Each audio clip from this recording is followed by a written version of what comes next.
Setting up the battery array right now, 16 kilowatt hours worth of batteries.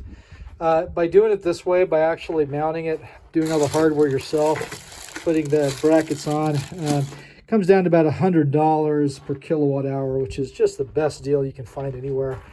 We use polycarbonate actually for the end wall plate, and this nice extruded aluminum to pull them all tight so you don't have any issues over time. This is the completed battery setup, and we have here is some 1/4" all thread compacting it. It's really good.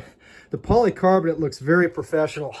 Most people use steel plates as a compression to hold these battery packs together, but this looks good. I recommend doing that. I actually tested it before I decided on this with wood, and I had some plate, but I really like the 1/4" polycarbonate. It looks good.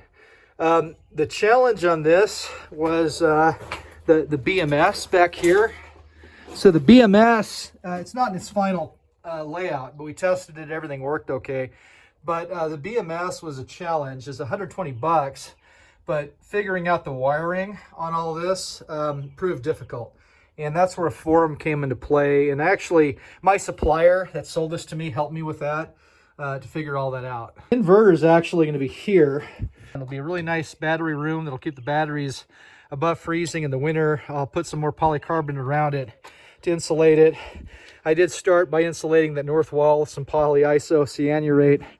Get sunlight in this section here so that the sun will help keep it warm in addition to the thermal radiation from this. It should work pretty cool. Thanks for watching. Bye-bye.